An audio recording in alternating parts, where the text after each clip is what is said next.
Good evening, everyone, and welcome along to EML. We are here tonight for season number 6. It is PSF1, it is Formula 1, as we take in the Azerbaijan Grand Prix from the Baku City Circuit for round number 6 of the championship. We've returned from our break week. Returned sadly not with the cameras because my cameras messed up last night on WR. Welcome though to everyone joining in the session. My name is James Head. I'm going to take you through the stream, of course, as always, on this fine Wednesday evening. And joining me in the commentary box, it is the Welsh stallion himself. It is Mr. Michael Edwards. Mike, how you doing? Well, stallion, I kind of like that. I kind of like that. But I am doing fantastic, James. Looking forward to getting back into some brilliant action here on PSF1. First things first, I want to ask everyone, how was your Easter weekend? Did everyone have a good time? Did everyone eat a lot of chocolate? That's what we want to know. I didn't. I ate chocolate, but I didn't eat as much as what I was thinking, to be honest, in terms of Easter. So I've been cutting down. I've been slimming. That's like a slimming world diet, but you see chocolate and you eat it. I think it's probably the diet that everyone will want to be on over Easter. Let's be honest. And hopefully everyone did have a very nice, relaxing Easter. Of course, we're back from the Easter break. We are back here in EML for the final half of the season. And it is a very crucial EML season going forward as well. Let's have a reminder, though, 2 weeks ago, what happened in Texas, in the howdy old state of Texas for the COTA Grand Prix, and it was Jamie who took the win from Gatkowski there in second. CPI's tactics were absolutely picture perfect 2 weeks ago. Alex Marciano there in third. You'll be delighted to know we've got two of the top three back tonight. But talking through about the Circuit of the Americas and that top three, Mike, CPI got all of their tactics completely right, and it was absolutely world class from them 2 weeks ago. Honestly, CPA during that entire race literally just had the tactics on point from working together in qualifying with the slipstream and that, and obviously helping each other get themselves into a 1-2 finish and being able to hold off the charging pack in behind. It was a CPA masterclass last week. There's no other word for it. It was CPA masterclass. It was a CPI masterclass. Apologies, I've got an ice cube in my mouth. uh, do you know what? I'm going to take it out because I think it is going to get very annoying. I will let that go in my hand. But we can run through the championship standings. ETA out on top on 180, CPI second on 147, NLR third on 138, Team TF10 and fourth on 130, EPL fifth on 99, then IRT sixth on 93, Shazoo seventh on 87, X Esports ninth on 76, WR Esports in 9th on 61, and RCR Esports there in 10th on 31. ETA out on top, 33 points. Their advantage coming in tonight had a very strong showing, potentially with penalties coming their way as well in the Legacy Division last night. ETA topping the standings, but CPI with that 1-2 well and truly up for it. Yeah, absolutely. And of course, this is exactly what the likes of CPI need. A couple of good results, like what happened in COTA, to really bring them back into that fight with ETA. Because in the first part of the season, ETA looked very dominant. Obviously, taking 2 wins and 4 podiums so far this season. And in this mid part of the season, we start to see some more challengers start to come in. Obviously, CPA with a win to their name, NLR with a win to their name, TF10 with a win to their name, and podiums all inside the top six in the championship, which is obviously fantastic to see.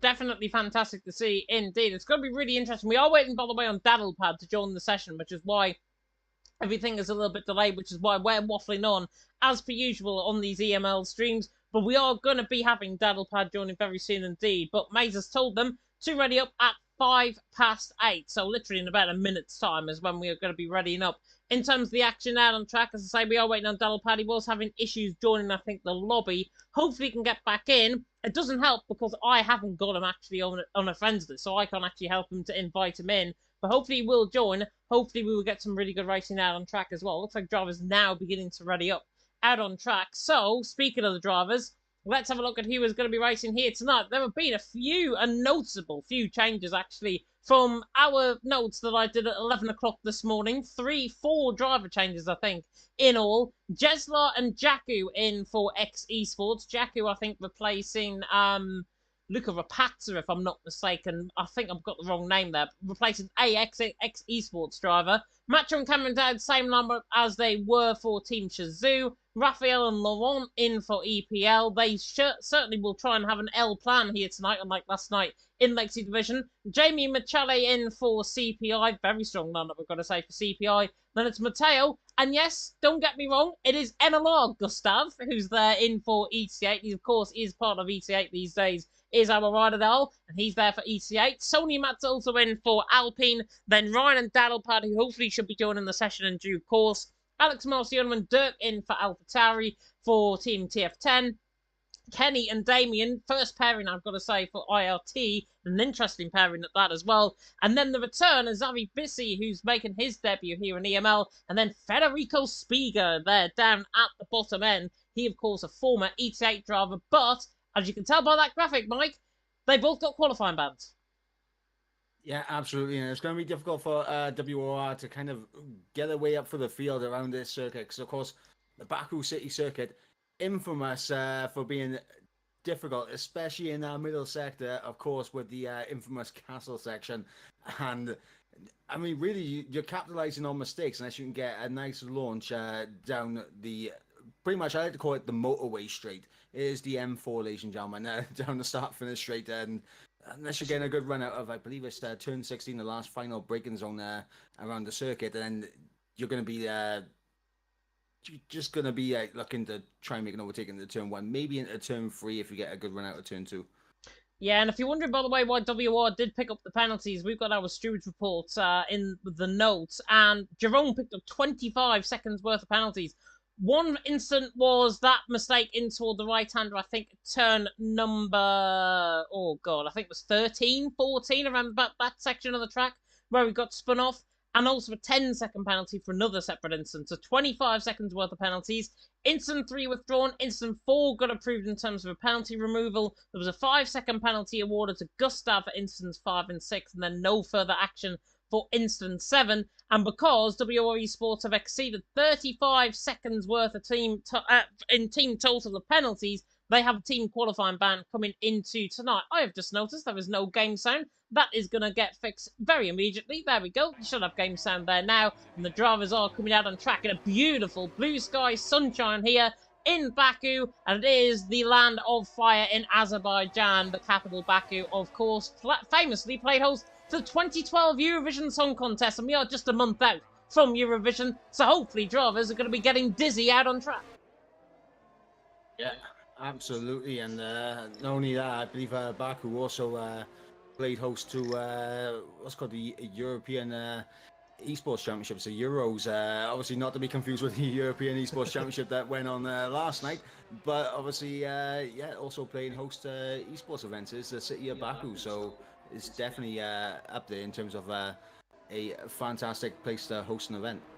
Daddlepad complaining about his internet, by the way, so it is his internet that has dropped, unfortunately, so might mean NLR might not have their second driver in. That's going to put them up against it, potentially. They only rely on that one driver, albeit a very good one, NLR Ryan. He will be having all of the weight of NLR right now on his shoulders. Speaking of which, Gustav is the first man, I believe, out on track. We'll just get everything up on the right-hand side so we can see who's the first man out on track, and it is, in fact, NLR Gustav, who is the first man out on track. Coming down the left-hander now, turn number 15, and in towards turn number 16. I famously hit the wall there around here in League of Europe, so hopefully that is not going to be happening again for these drivers out on track, and they're not going to follow in my footsteps. But Gustav coming through the final couple of corners. Let's run on board them with this lap on board with the NLR man. He could actually try and choose to go for a down lap and then go for his full run. It looks like he's going to go, though, straight into the run and straight down in towards turn number 1. On board with the NLR man, passing the Azerbaijan Arts Centre on the right-hand side, and now cascading his way in towards Ricardo and Verstappen corner at turn number 1, where famously they hit, of course, in 2019 around here. As they come through the left-hander turn number 1, then through into the left-hander of turn number 2. Very tricky left-hander actually on the brakes. Nicely done though by Gustav, flying through the apex of the corner. Turn the timing tower from the left-hand side. But this is not looking too bad at all from Gustav as it comes now in toward the left-hander of turn number 3. In excess of 200 miles an hour, going down the straight into the braking zone of turn number 3. Oh, a car really wants to try and step out there. Coming through turn 3, now through the right-hander of turn number 4. Beautiful off-board camera shot there, coming through turn 4, and toward the end of the first sector split at turn number 5, there's a 34.9 in the first sector from Gustav, and already looking quick through the first sector. Yeah, absolutely, Gustav. Absolutely flying for the first sector, using all the track as well. Obviously, getting so close to the walls on the exit, which is showing great commitment and that on his opening lap. Coming through the castle section now as you climb up the hill for the left hand off. I believe that's turn 12, if I remember correctly, off the top of my head, 13. As we head now to the next braking zone of turn number 15, and this is another tricky corner, James. And it is a very tricky corner indeed. Coming to the left hand of turn number 15. You don't want to ride over the curb there because you will end up in the wall. And to 14.5 in the middle sector from Gustav. Coming through that middle sector. So not looking too bad at all. Next heel sign there coming through the left hander of turn number 18. Through the right hander now of turn number 19. Then in towards the right hander of turn number 20. Analog Gustav now on the run toward the line. This time for ET8, however, in the Aston Martin. Looking very good. Taking that thin line now all the way down the straight. Down in towards turn number 1. And down towards the start-finish line. And to 39.2 to start off the night. And I think already, Mike, we are quicker than F2 Paul earlier on. I think F2 Paul, if I'm not mistaken, was a 39.6. So already 4 tenths quicker just off that first run. Yeah, absolutely. And I'm coming on board with Cameron Dowds, who's getting a nice little toe off of Macho now, coming down the start-finish straight. And is going to move out the slipstream just before the DRS gets activated, so not taking full advantage of it, but nice. He does go on to pole 38.9 already into the 38 streams. Yeah, and Macho coming to the left hand with turn number 1, just coming off that lap. Machado there, just coming off his lap to go into 4th position. CPI Jamie's invalidated. We've also lost FBR Zavi in this session as well. Of course, one of the WR drivers, WR Feddy, the other one, has remained in the pit lane. He'll be coming out to put his setup on very soon. Indeed, Matilda there going 6th, Ryan there going 4th. Not bad runs coming in all from him. And Marciano's in the first sector. The Maltese champ in Jaku coming to the left-hander, 32.9 in the middle sector. I think he's doing out me in that middle sector, to be honest with that lap so far. Raphael just about to get slipstream a team from the EPL man. Sony now on the run toward the line, looking more like an Xbox currently out on tracks. He comes in toward the left-hander and in fact in toward the pit lane. So he is definitely looking like an Xbox. Oh, and indeed he ends up going on PC there. Coming to the left-hander, the turn number 20 into the pit lane. It's Cameron Dowds out on top. It's Dirk there in second. Gustav there in third. Cameron Dowds, of course, who won around in Portugal in PSGL PSF1. He had to wait 6 seasons to get his race win around Portugal. He got it on Monday, and now he's out on top here in EML after a very, very strong showing until the final couple laps in Lakes Division last night as well. Yeah, absolutely. He is coming in tonight in fine form and definitely one to keep an eye on. I'm currently on board with EPL Raphael coming through the middle sector now, coming up towards turn 15. Going to be interesting. I don't think he was looking at the top times in Sector 1, if I remember correctly. Let's see at the Sector 2 split that he's found a bit of time. And it's a 15.4. So I think this will sort of put him around... as is a Ferrari in the way of, I believe that was Jamie. Oh, but he's in the wall! He's in the wall and he's been hit, I think, by Mercedes, and it's Cameron Dowds! Cameron Dowds has got a 5-place grid penalty. Raphael on the lap. Cameron Dowds has not realised that Raphael was on a run there. And it seemed like the Ferrari, as you mentioned there, was CPI Jamie, I think, backing off his lap time. Machado obviously in the pit lane. So it's got to be CPI Jamie. That was all very, very reckless, I've got to be honest there. Cameron Dowds, in the end, I was just kind of looking at 2 screens, to be honest there. So I didn't totally see what happened. But Raphael into the back of Cameron Dowds, coming to the right-hand return of 19. It seems as if, Mike, Cameron Dowds was just there on the apex through 19, and Raphael had nowhere to go but the wall.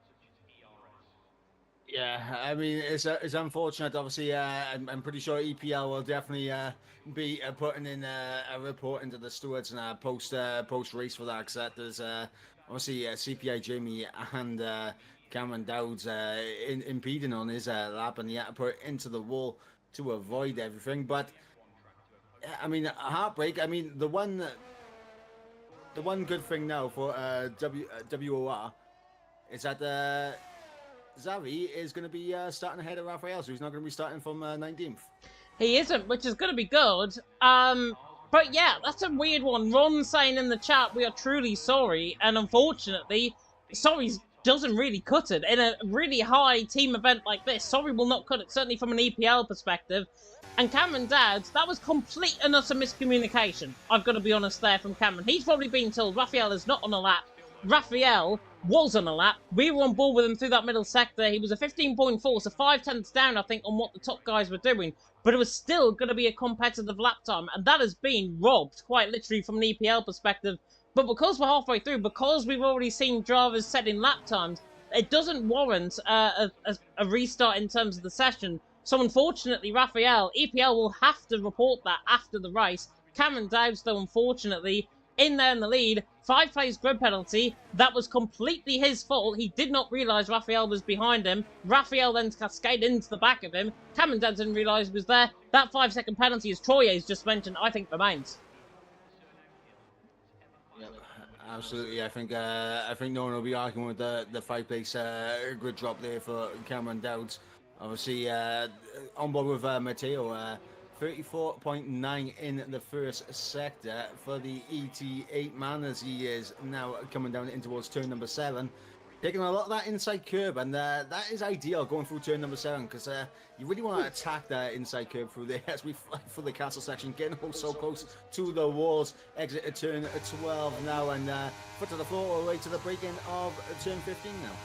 Yeah, unless we get an illegal blocking penalty, then the session will be restarted. But because it's an it's a 5-place grid penalty, it won't be restarted. So therefore, Cameron Dowds is in trouble. 14.4 though in the middle sector for Matteo. He's looking quick, and he is going to look even quicker down the straight because he's getting a bit of a nice tow from his teammate Analog Gustav, who is in part of ET8's team. So don't get confused for that, because we will probably in commentary later on. As Matteo now comes down on the run toward the line, getting that slipstream to good effect. Now coming out of the slipstream on the run toward the line. It should be a very, very good lap time for Matteo. He now goes quicker than Cameron Dowds, and that just now puts Cameron Dowds, Dirk, Gustav on notice. Matteo out on top, Cameron Dowds there in second. If they remain like that, Mike, I'd be absolutely fine, because we probably get the battle we all wanted to see. Cameron Dowds against Matteo, despite that 5-place grid penalty.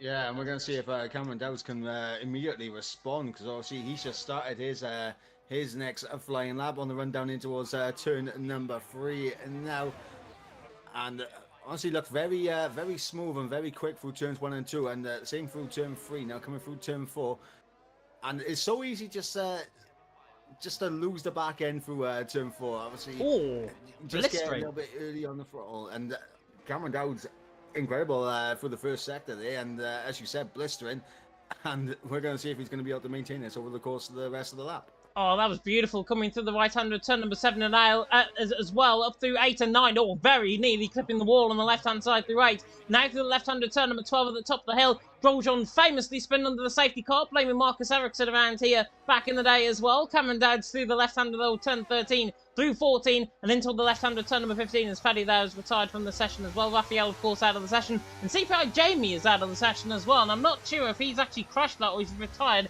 in the pit lane. I have a feeling he's retired in the pit lane, but a 14.3 from Cameron Dowds in the middle sector. Might not even need this 5-place grid penalty, might even be put down to the back of the field considering how quick he is right now. Coming to the right-hander turn number 20, on the run toward the line for Cameron Dowds. He might go quicker than Matteo. He just lost a little bit of time coming through that final series of corners. Gets the slipstream though on the run line. Should have blitzed Matteo with his lap time, but he doesn't. He loses the time, as I mentioned, and he still remains in second. It's Matteo out on top, Cameron Dowds there in second, Dirk there in third, Gustav back in the pit lane. Damien, however, looking pretty good right now, Mike. They're in 5th position, 39.4, and it looks like he's improving. Oh, he's 3 tenths down actually in that middle sector, but was actually improving as Gustav there goes 5th. Ryan just goes ahead into 4th as well.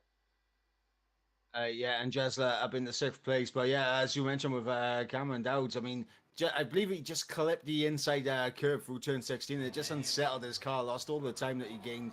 And now, obviously, we have his teammate in Machos on a lap right now. I mean, he's currently down in P9. In fact, he's backed out of it completely. So, not entirely happy with his first sector. Yeah, definitely so. Jamie mentioning that it looks like he's crashed out the session. Didn't actually see where it was out on track where he might have crashed, but it was a brain disconnect apparently is what he said. It was Polish power with anger issues last night. Now brain disconnect tonight for CPI. I want to ask the CPI guys there in the chat, what on earth is going on in the team right now? If there's anger issues and there's a brain disconnect, what are you feeding them over there? I would like to say I am available as a counsellor. I have watched Bad Boys and Bad Boys 2. I know the the effects of Wusa. You know, in for the nose, out for the mouth. It's even worse because I've got an ice cube in my mouth now, so you're going to have to carry on. Okay, everyone in for the nose and out for the mouth. Wusa. As we'd like to see who is about to begin a flying lap. And I believe Macho is going to be the first man out there on a new flying lap. In fact, he might bail out into the pits, and he is going to bail out into the pits. So Macho has absolutely gone ahead and just sent one into the pit lane there. As we look to see who else is going to be starting a lap. We got Jakku, who's 2 seconds down in his time, so I don't think he's going to be starting one. Daddle Pad, potentially no, into the pits comes Daddle Pad, and it seems everyone is no one. I think everyone wants the what's called the therapy session with Michael Edwards. I think that's what they all want. They're all into the pits right now. They're all breathing in for the nose, out for the mouth. Woosa. Oh my word. Yeah, I'm definitely going to be breathing through the nose and out through the mouth after that. Goodness me. Matteo Alonso coming down in second. Dirk there in third. Alex Marciano there in fourth. Driving that we can feature though in the session. TF10 are doing pretty well in the session, let's be honest. Third and fourth position, 39 flat for Dirk. 39 flat for Alex Marciano. Yes, they're 3/10 off Matteo, but that might be down to the lack of slipstream that they're using. So theoretically, in this session, they are looking quicker than everyone, than Cameron Ted and Matteo, who have had slipstream on their runs. Troy apparently is starving CPI there in the chat. I knew what was going on at CPI, so that's why I mentioned it on the chat. But he's saying it's tactical as well, so I don't blame him if it is tactical indeed. But it is Matteo Allen top, Cameron Dowd in second, Dirk Ben third. Let us know who you're supporting in the chat. Let us know where you're tuning in from as well. I know PSGL E-Series is going on right now, but who cares about that when you've got EML, PSF1, and also PSF2, which I think is still going on, Mike, right now, going into the final couple of laps. Yeah, and I just wanna say as well, Detroit. I mean, you gotta make sure they're fed. You know you when you're hungry. Have you not seen the Snickers adverts? Snickers, get some nuts. Yeah. I think that's what CPI are going to be getting fed, nuts. Quite literally, I think it's their team events coming up in terms of next week as well. Anyways, back to the seriousness of this session, because it is very serious here in EML PSF1. Matt Zelso is the first man out on track. RCR, normally a team, to be honest, they're down in 14th position. With RCR and Sony, they're down in 15th. He hasn't had a really competitive lap time just yet. RCR had a really good second half of the season. They had that break week last year, and last season even, and then they really came alive in the second part of the season. Are we going to see similar signs here from RCR, here in Baku, coming to the left-handed turn 2 run above Matt Zelzo? I mean, potentially. Obviously, as you mentioned last season, RCR, they did improve over the course of the season. I'm expecting them to improve as well. I mean, they're 30 points off the back of WOR. Obviously, they are at the back of the championship standings, but there's still enough races for them to find time to improve and get themselves a little bit further up the order, as we're about to enter the first sector split with Matt Zozo, as we are going to see, and 2/10 up, so good improvements in the first sector. Going to need a lot more though if he wants to climb up any more positions. Of course, 4 attempts off the back of Jakku right now in P13. Oh, bit of a Tokyo drift there. Bit of a half-failed Tokyo drift, I'll be honest, coming through turn 7. Nicely up the hill, though, through turns 8, 9, 10, 11. Then to the left-hand of turn number 12. Matt Ozer is really pushing on this lap time. This is about as good as I've seen from RCR and a driver on their qualifying lap, I think, all season. This is really pushing the limits for Matt Zelzo. Doesn't want to push the limits too much though, coming through turn 15. Nicely done, nearly hitting the wall on the right hand side, but nicely done from Matt Zelzo. Coming to the middle sector split, 15.3, he's up there, he's a second improving through that middle sector. RCR definitely getting fed something unlike CPI. Now coming to the left-hander at turn 18, then to the right-hander at turn number 19, through the right-hander now turn number 20. It could be Ale Lebleu in the Euros, it could be Ale Lebleu for Matt Zelzo on the run to line here for RCR. Is this going to be a really good lap time on the set? It's going to be around a 39.5, I think, to the line. 40 flat in the end, but he goes 12th and he goes clear of Kenzie and also of Jakku there 13th and 14th. And I'll tell you what, 6 seconds quicker than Jakku, no mean feat. Yeah, I mean, Matt Soto, they're finding the time. Obviously, his teammate was on the lap as well, and his teammate on the lap as well in Sony, but he's invalidated on his run, so he's not going to be improving. Dirk absolutely flying out there. Dirk absolutely flying, but he nearly got hit there by McKelly. McKelly was parked on the inside line, coming through turn number 12. That is bound to have lost Dirk a lot of time, as Ryan there has crashed out, I think, coming through turn number 2, or he's retired on track even. Dirk coming through the left-hander. He has gained time through that middle sector split, though. Not a bad middle sector at all. Through the left-hander now of turn 17, now through the left-hander of 18, through the right-hander of 19. Dirk could be up there in terms of lap time. It's a pity he's got no slipstream down the straight, because he needs slipstream down the straight to try and give him that bit of oomph down the straight to try and get towards Matteo and Cameron Dowd, and he knows it because he's going to lose all of that time. He decides to bail into the pit lane. Cameron Dowd is not improving, neither's Matteo right now, so it looks like Dirk has been called into the pit lane. Gustav not coming in, and you mentioned he's giving Macho the toe. He is giving Macho the toe. 14.7 through the middle sector for Macho. On the run to the line, then Cameron Dowd dragging Macho all the way to the line. Is Macho going to top the session here for the Dutch team, for Team Chazoo? No, goes fourth. The Dutchman there, unfortunately, goes fourth. And in the end, Team Chazoo, fourth and second. Cameron Dowd's penalty obviously will come into effect. That also was done. Jakku was improving 7.5 cents, though. Esports to try and get a good lap time in here. Could end up around Jeslor, Damien, that sort of area. On the run to line with Jakku. 13th position beyond Laurent in the end. Kenny on the run toward the line as well for IRT. He's going to be the last man, I think, to come across the line on a full run right now. Coming to the line. And he does improve beyond Matt Zozo by 1/10 of a second. So not a bad run there at all from him. Gustav is done, Matteo is done, and it's that man Matteo out on top from Cameron Dowd there in second, Dirk there in third. It's unfortunately though, as Matteo smashes the car into the wall there, it nearly gives me a bit of an epileptic fit there. Matteo out on top though, Mike. Cameron Dowd second, Dirk there in third. Cameron Dowd, that 5-place grid penalty really, really been hard into effect, and that's going to start him down in 7th behind Ryan. Yeah, and honestly, I think this is shaping up absolutely lovely. Obviously, in the top 8, you got 2 of the ET8s, 2 of the Team Shazoos, 2 TF10s, and of course 2 of the Neverlast Racing drivers. It's going to be spicy. And confirmed by race director RLS Mays as well, the grid penalty stands. Therefore, there was no illegal blocking in that session. Therefore, there was no mandatory restart. So we're going to get straight going into the race. That penalty remains for Cameron Dowd, which I think, if you look back at it a little bit later on, Cameron Dowd, he's literally said it himself there in the Discord. I've just seen it. Don't restart, I killed someone. You can't get much more clear as day is what that is. But at least he owns up to his mistakes, unlike NVR last night. Matteo out on top from Cameron Dowd there in second. Dirk there in third. I really do hate showing the NVR some shade, albeit on a stream they're never going to watch. Macho there in fourth, and Gustav in fifth. Alex Marciano in sixth. Ryan there in 7th, Daddlepad there in 8th, Jeslar there in 9th, and then Damien ran off the top 10. Then it's Michele, Laurent, Jakku, Kenny, and then that's also top 15. Sony there, 16th, a 204.8 is a lap time Mike could be proud of around here, let's be honest. Jamie there in 17th, Zafi in 18th, Raphael 19th, and Fetty down at the top, rounded off the top 20 in qualifying. We're going to go for an intermission break. We'll be back with you in 30 seconds.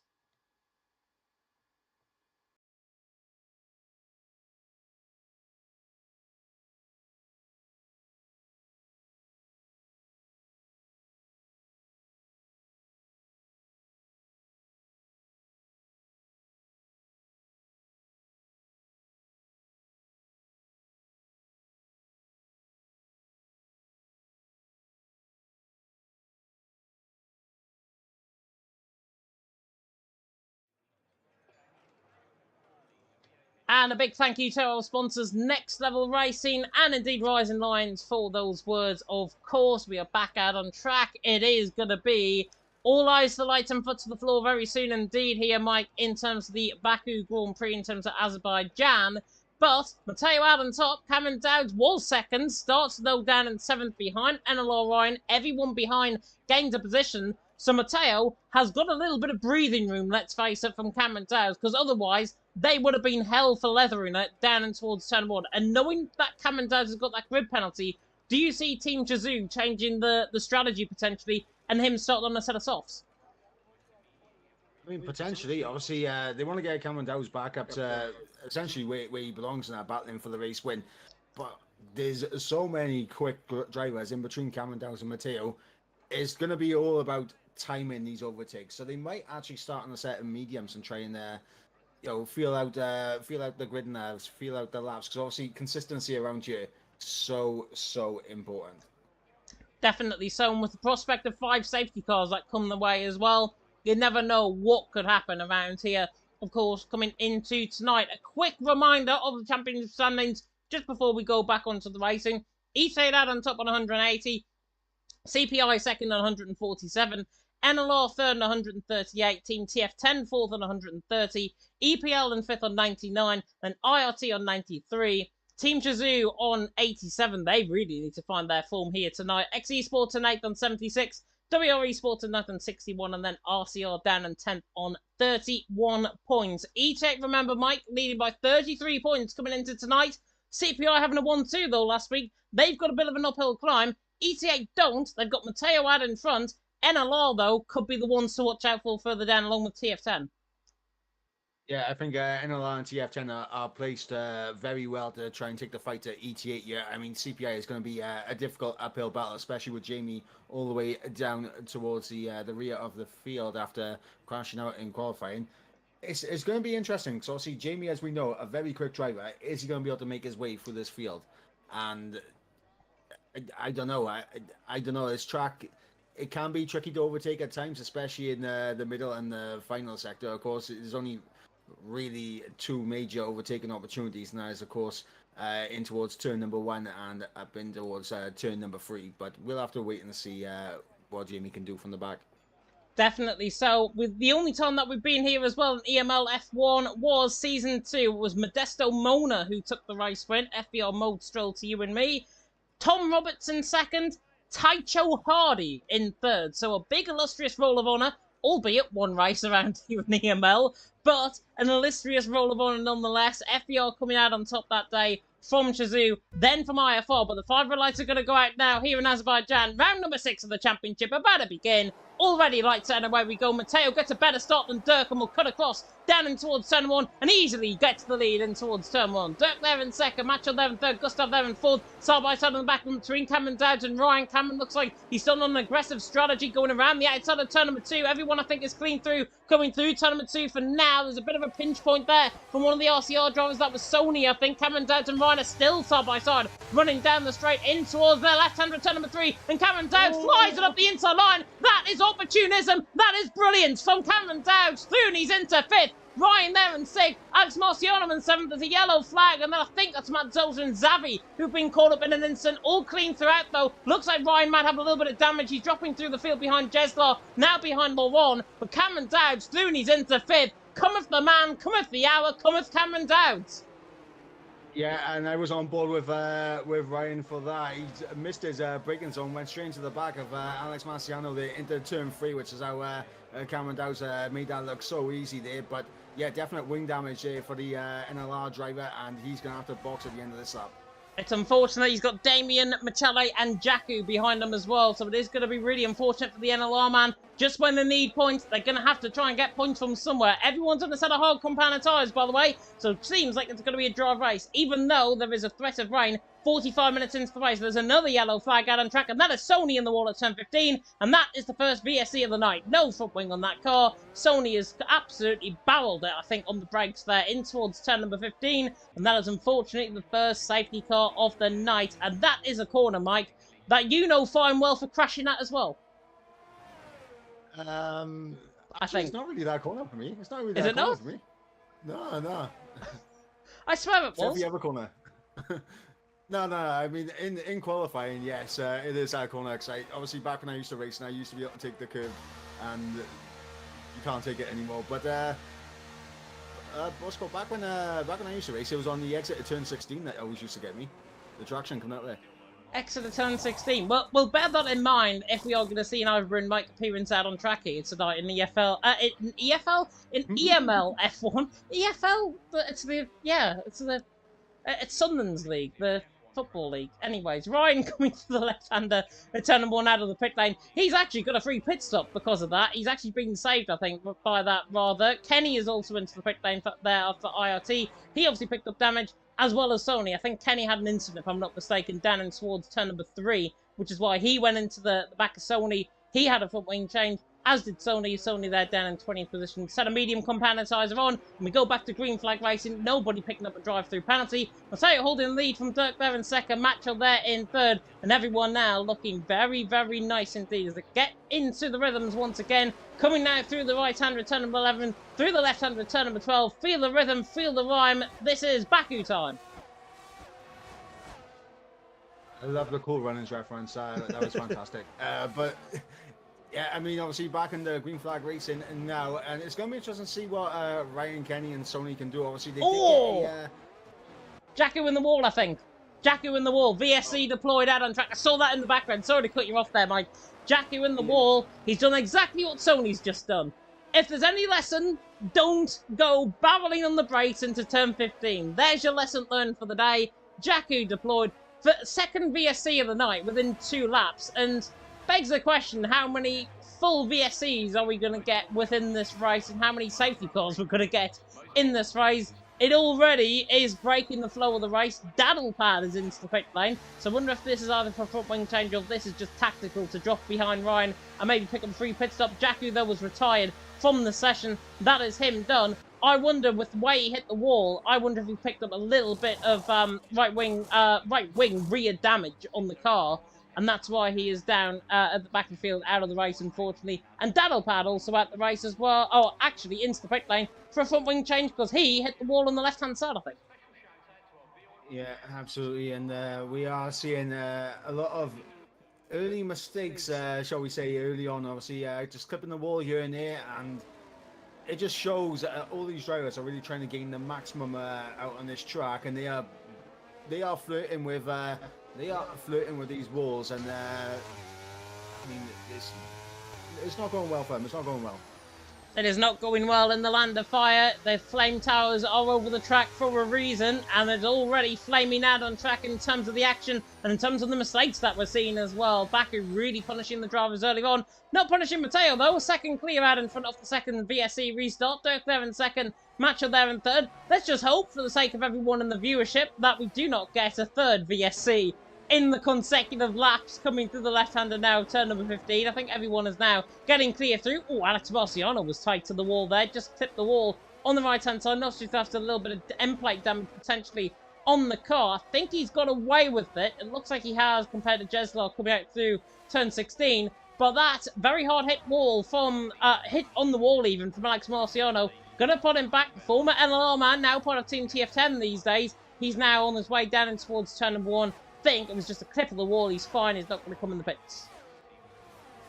Yeah, absolutely. And Alex Marciano going to continue on, but he is outside that DRS range on Cameron Dowsing. He's going to be under pressure now from Jesler in towards turn 3. Jesler getting a fantastic run through turns 1. Now it's all about the exit here out of turn 2 for Jesler, and looks like Alex Marciano gets the better traction from out the corner, but the power of DRS will just draw Jesler closer, but it doesn't look like he's going to be risking anything this early on.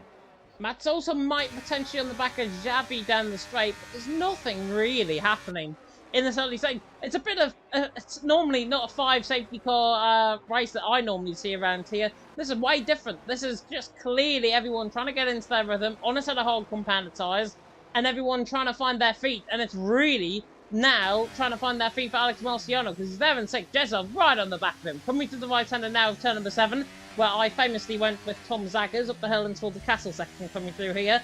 Didn't work out. I ended up in the wall. Coming through the left-hander now of turn number 12 with Jeslar. But Britt, the ex-esports man, is on the back there of Alex Marciano. Not looking too bad at all. Coming through the left-hander now of turn 14. In towards now the double left of turns 14 and then down towards 15 even. Jeslar right on the back of Alex Marciano. And this, unfortunately, for Team TF10 is going to be like taking candy from a TF10 baby, because I already know what is going to happen. Coming to the left-hander now of turn number 16, through the right-hander now of turn 17, already on the ERS slightly. This is going to be over even before the DRS zone comes. Unfortunately for Alex Marciano, he is an absolute sitting duck, like taking candy from a TF10 baby. Jeslar Thuni's into 6th, Alex Marciano there in 7th, but Alex Marciano is going to come back at him. It's not over and done with yet, because he gets the DRS, gets the tow, gets the move back down on him down in towards turn number 1, and Jeslar, unfortunately, simply went too early. Yeah, I was about to say, Jess, mistiming that overtake there, getting ahead of Alex Marciano before the DRS detection zone, and of course that's allowed Alex Marciano to come back at him. Here he However, comes. I think I'm not gonna lie, I think Dirk has made a mistake somewhere because he's lost about a second to Matteo now, and he's got Macho all over the back of him again. I wonder then if he's got a little bit of end plate damage potentially on that car with him dropping the time.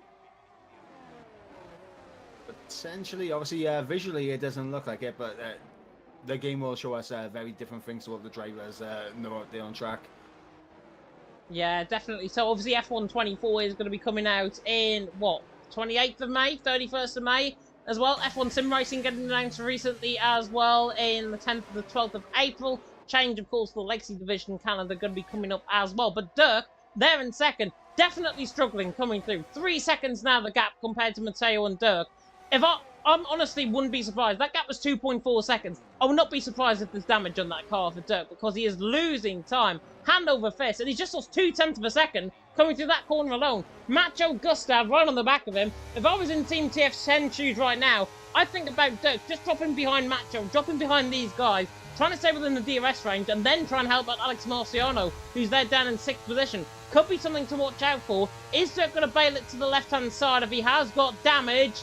He is bailing to the left-hand side, but I think it's more to defend the position, and it is, because he is going to get now overtaken by Macho, maybe by Gustav, maybe even by Cameron Dowd in this battle as well. Down towards turn 1, Macho through for now, he's into second, and this is definitely going to help out Cameron Dowd, because Cameron's right on the back of Gustav.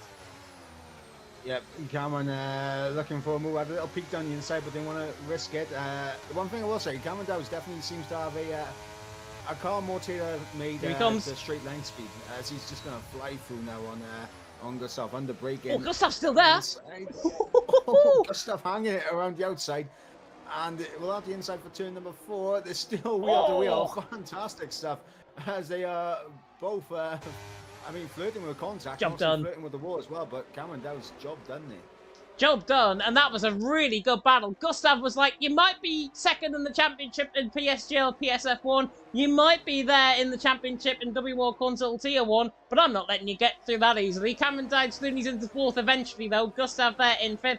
Just comes to show, though, that battle has now brought Jesgar, Alex Marcio into play. So I think Dirk's now ploy, or as Cameron Dowd's looking to the inside line down through turn 13, right on the back of Dirk. Dirk is definitely struggling. He has definitely got damage on that car. I'm absolutely convinced by that fact now. Coming to the left-hander at turn number 15, on the run there down towards turn number 16. Dirk's struggling. He's on 8/10 of a second, albeit that Cameron Dowd's Gustav battle was aggressive, but it wasn't aggressive with Dirk because Dirk is now losing hand over fist, time above time above time. Macho's trying to get him without DRS range, and Cameron Dowd is just going to be like taking candy from a baby once again. Down towards turn number 1. Gustav's going to try and get Dirk in towards turn 1 as well. And do you know what, Mike? He might actually try and get both of them because he gets a brilliant toe on the back of Dirk in towards turn number 1. Should be job done for Gustav. The E-Tech man is through and he's into 4th. Just. Oh, is he? Yeah. No, he's not. Dirk's through. Dirk fighting back, but you see the flash of red on the back of that car indicating that he's pretty much depleted every drop of ERS that he does have. And with that damage, I think he's just going to lose touch now with both of the Shizou drivers. And Macho and Cameron Dowd now, they're going to have to work together to try and close up this 3-second gap to Matteo up ahead. Oh, for sure. And do you know what? If I was in Team Shizou shoes right now, I'd actually swap the cars. I'd actually put Cameron Dowd ahead. Force him to use a little bit of that ERS. Cameron is so good in terms of his ERS management. You'd probably want to have the better driver who's better at managing his ERS ahead rather than behind. Because Macho can just stay in there and then pull away from Dirk. If Dirk's got damage, Shizou are going to be pulling away anyways. Gustav there in 5th. He's going to be really hassling Dirk, maybe hassling Dirk into a mistake, and then again, the gap is just going to fall. So Macho and Cameron Dowd, perfect opportunity now to get away, and Dirk has got a problem there. Coming to the left-hander at turn number 12, Gustav is through. Dirk there through turn 13. You can tell he's got damage. I think it's right side end plate damage rather than left, as he nearly again hits the wall through 15. Yeah, and of course, Gustav, crucially for him, out of DRS range on Cameron Dowd, so he is not going to get the benefit of DRS down the start-finish straight, but this has definitely brought Jezza and Alex Marciano back into play here, because they're all in a DRS train now behind Gustav. Yeah, they are indeed. Cameron Dowd's now looking for the move On the back of Matcho, this is for P2 out on track. Only needs to use up 1% of ERS, cheeky so-and-so. Throonies into P2 on the Shazoo man. They're down into third. But they have got a 1.7 second gap now over Gustav. That gap is only going to extend with the way the DRS zones are all around here. Mateo there leading the way. Cameron Dowd in second. Matcho there in third. Please, please, Cameron Dowd close up within 3 seconds on the back of Mateo, because I've been longing for the battle of the two young and up-and-coming talents. We've had it in PSL, we've had it in WO. I want to see it here in EML tonight. Mateo against Cameron Dowd. Considering Cameron had that 5-place grid penalty, look where he is now, in second. Just speaks about the talent that he's actually got. Yeah, absolutely. I want to draw attention to another driver that's had a fantastic opening 8 laps, and that is, of course, Jamie up in the P9 now. You know, starting from like near enough the back of the field, up in the P9. Very, very well done from the CPI driver. Yeah, 17th actually, starting from him. Ryan getting the job done on Zavi, coming to the left-hand return number 5 as well. They're on their own private fight. Obviously, the guys out on track who have already pitted in this race. Daddlepad amongst them, Ryan amongst them as well. Ryan's lost the most positions, actually, coming on board with that. 7 positions lost. Daddlepad's lost 7.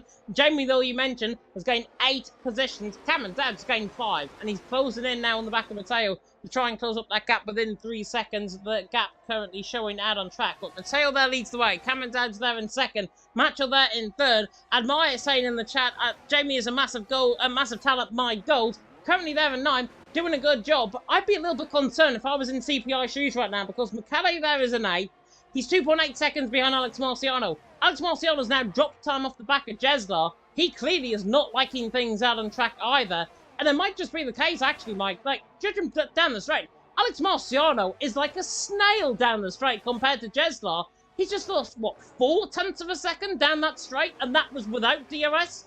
God knows what it would have been like with it. I think Jesser might have actually just managed to hold on to DRS down the start-finish straight there. But Alex Marciano, yeah, he's dropped back massively. I'm starting to wonder if maybe he's clipped the wall as well and he's got a bit of damage, because yeah, he has just fallen off the back of everyone. And Dirk still keeping it close to Gustav, which is good for him and obviously his race.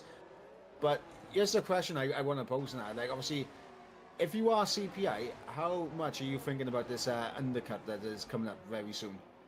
Oh, very big. Dirk nearly in the wall there. Coming to the right-hand return number 6. Now into the right-hand return number 7. Huge slide there from the TF10 man. I have a feeling... what was your question again, Mike? It was good. If you're CPI, are you starting to think about the undercut now to try and get you back into this fight? I definitely think so, but there's that threat of rain towards the end of the race. And there's also that gap that is not going to really close between McCallie and Alex Marciano. So it is a bit of a risk. It's 50-50. Medium compound tyres I've got in on my notes. They can last 14 laps in terms of lifespan, up to optimal 10 or 11 to come into the pit lane. So if that is the gap, if that is the lifespan in actual fact compared to what we see out on track tonight, that could be the case where the medium compound tyres, you could be seeing the first guys in for set of mediums on around about lap 14, 15, I would expect. Try and push out their stint, then go for 11 laps on the mediums just to try and get to the end of the race. But yeah, I think CPI have definitely got to think about putting at least one of their drivers in just to try and counteract anything that's happening. Judged by Alex Marciano's pace down the straight, he's lost, what, 6/10 of a second down in towards turn 1. That with DRS from CPI. Alex Marciano, Team TF10. I'm not sure if it's setup related. I'm not sure if it's got front wing damage. I have a feeling now, though, Mike, it's more setup related to Team TF10. They're running much lower wings through the corners. They're absolutely snail-like down the straight, and that's what's costing them. Yeah, I mean, it's unfortunate for Alex Marciano. Obviously, I'm on board with him right now, so trying to see if I can see like any clear indicator of understeer through these corners in the middle sector. But yeah, I think he's just, I think it's, as you mentioned, setup related. I think it's setup related, and I also think it's confidence related as well. Confidence, if he's had a hit with the wall, can really set you back. He's beautiful there, coming to the castle section. Does gain him a little bit more time. But it's just really fearful, I think, from a Team TF10 perspective. You know the car is not great in a straight line. There's a yellow flag. Ooh. Damien, I think, is crashing the castle section. Oh, that's through the right-hand return 11. interesting stuff. Damien has there recovered the car. He's got Daddlepad on the inside line. He's got through into 12th position. Damien there in 13th. If Damien's got any damage, it's not visible.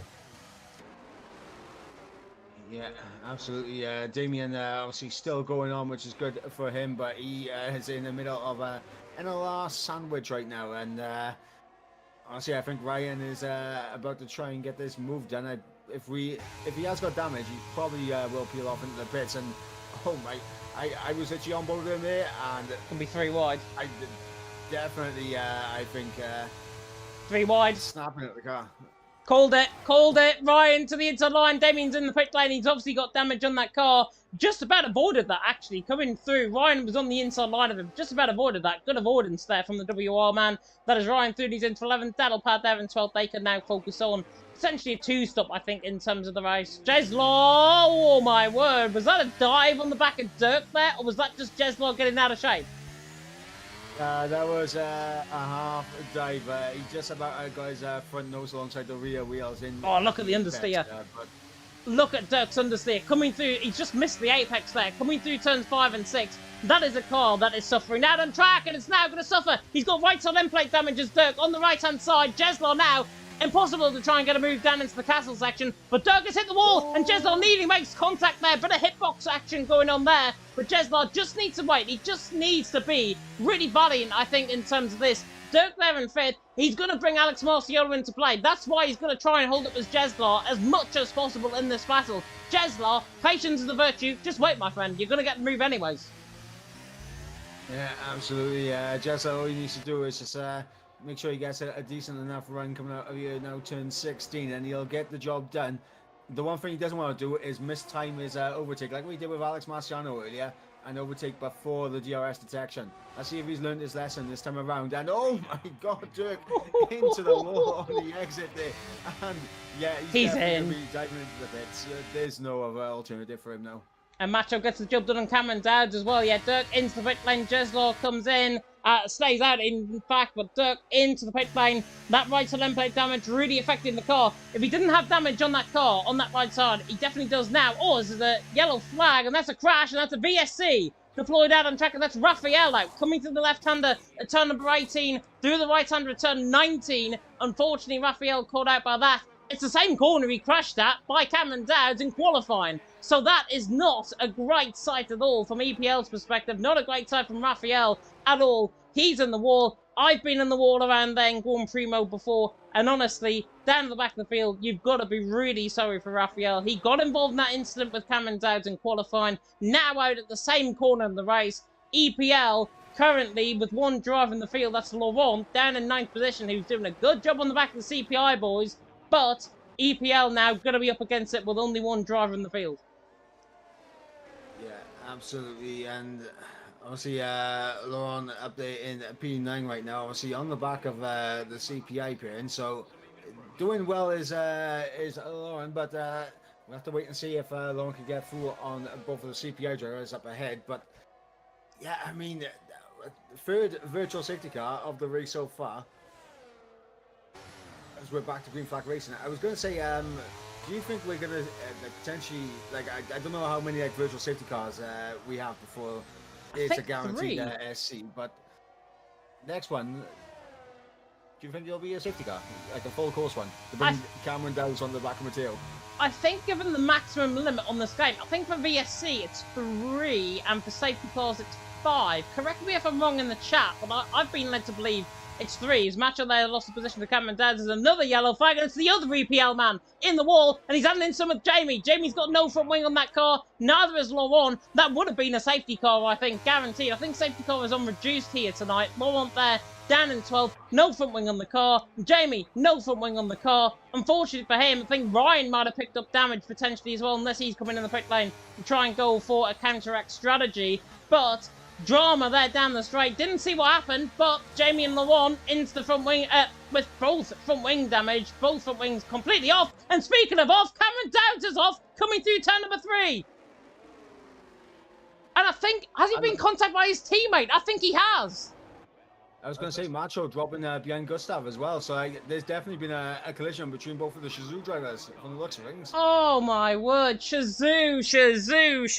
They're topping the standings in WR Legacy Division. They're 7th, I think, in the standings here in EML. And this race, Cameron Dowd's penalty was worse enough. That's gone from bad to worse for Shazoo. If I'm a Team Shazoo supporter right now, I'd be looking honestly crestfallen. Oh, I feel sorry for them. I really do. But Mateo's now handed a 6.6 second lead.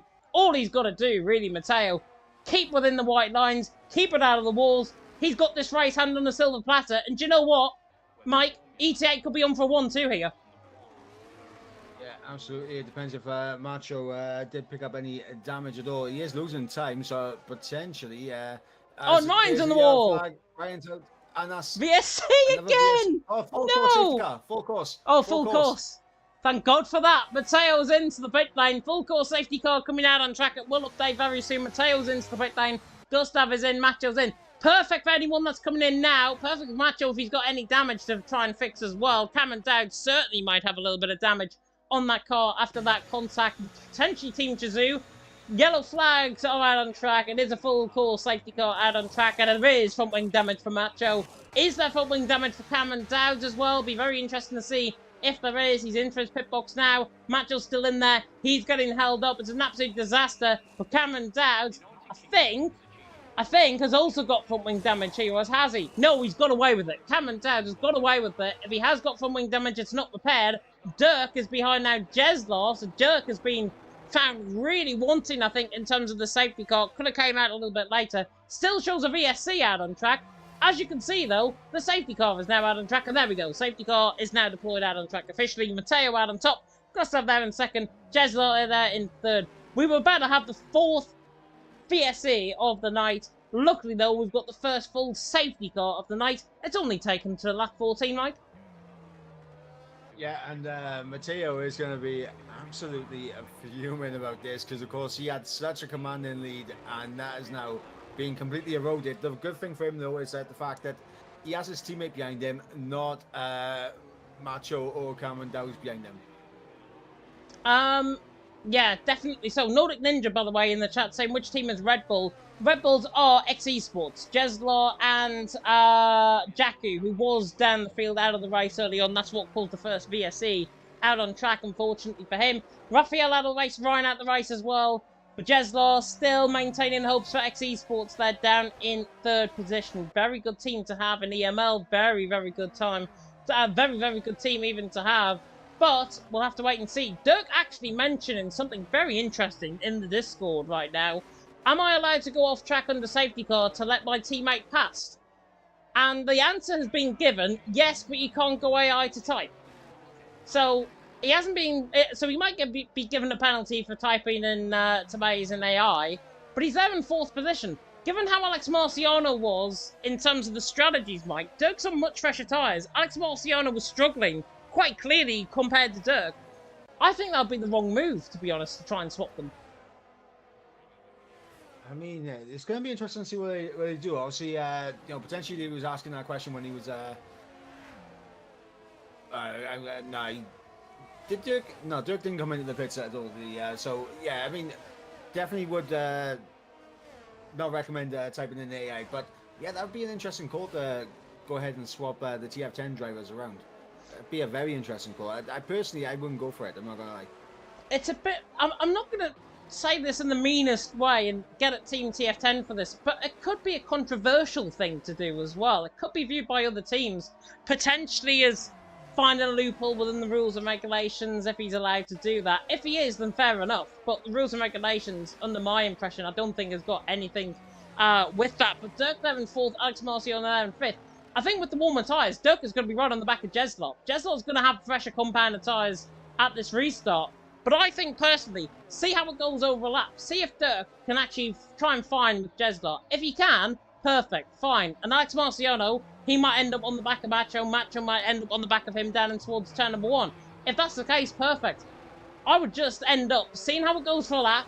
See if Dirk has got pace compared to Alex Marciano. If not, invert the cars if they remain in the same positions. That's what I would do.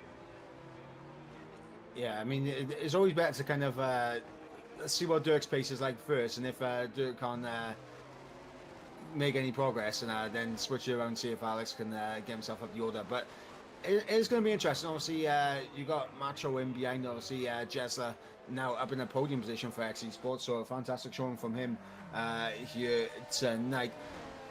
I'm not gonna lie. I think NLR might end up dropping to 4th by the end of tonight's race.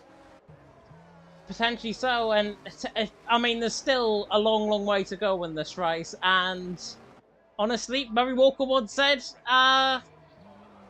what was the quote? Anything can happen in Formula 1, that usually does. And anything can happen on the safety car restart. And it probably will as well, as Matteo now comes into the right-hander turn number 17. He's now the virtual Burt Manager. He's now the virtual safety car. And knowing Matteo, he will love to stick at a pace of around about 60 miles an hour on the run through the chicane, and then try and just ramp it up from the front. Maybe go where the DRS detection point is. The safety car already halfway down the straight. So Matteo there has got to bear in mind as well, cloud beginning to build over the circuit. There was that threat of rain 45 minutes into the race, not heavy rain coming as Nordic Ninja put in the Discord, in the chat earlier on. But when is Matteo going to decide to go? We'll take this view from Jeslar, actually. There in third. On the back, you can see cloud cover really building over the circuit. Again, threat of rain is not until 45 minutes into the race, so we should be done by the end of this race. Cafe on the right-hand side, and Matteo's gone. Matteo's gone, and Gustav has left Jeslar for an absolute keeping. Cameron Dowds now on the back of Michele, going in towards turn number 1. Has he got the move done? No, Michele jumps ahead down and towards turn number 1, and he remains ahead, and he's leading in the back of Macho and towards turn number 1. Cameron Dowds goes around the outside. Macho there's going to be unproving as well. Macho there lets Cameron Dowds through, surely on the outside. Job done for the Shazoo man, he's through, and he's into 6th. Do not discount Cameron Dowds out at your peril. Absolutely brilliant restart there from Cameron Dowds. Absolutely getting the jump on CPA Michele, and now on the back of Alex Marciano. And let's go see if Cameron Dowds can make his way through the field before Matteo gets clear again. Because Gustav is definitely going to try and back up the pack if Cameron Dowds becomes a serious threat. And Team TF10's answer, by the way, right now, looking to me as if Alex Marciano's just got slightly better pace compared to Dirk. So they're going to remain as they are. May saying just go too wide and swap through turn number 1. They might do it this time around. Dirk seems like he's losing a little bit of time, but he's really good through the castle section, actually, compared to Alex Marciano, and that's why he's gaining the time. And it might be the case where they just stayed as they are. 4th and 5th position out on track. Cameron Dowds there in 6th on the back as well. Matteo leading the way. Gustav in 2nd. ET812. Jeslar there in the sky-high heights at 3rd position, doing a fantastic job for XE Esports right now. Dirk in 4th, Alex Marciano there in 5th, with Cameron Dowds 6th, Macho, Michele, Daddlepad, and Xavi top 10, Jamie, Kenny, Laurent, Fetty, and Damien top 15. Mattozo and Tony right down the back of the field for RCL. They're getting their first mention of the race here tonight as Daddlepad tries to look there on the back of Michele, the winner of WR Lexi Division here in round number 5. Around here, is he going to look down on the back of Michele, running down in towards turn number 1. Closing speed is there, but I don't think he's going to be close enough within the reaches of the clutches of the Ferrari, and Daddlepad will remain in behind, but he has come from this far back before to win. Can he do it again? The Lexi Division race winner around here in Baku.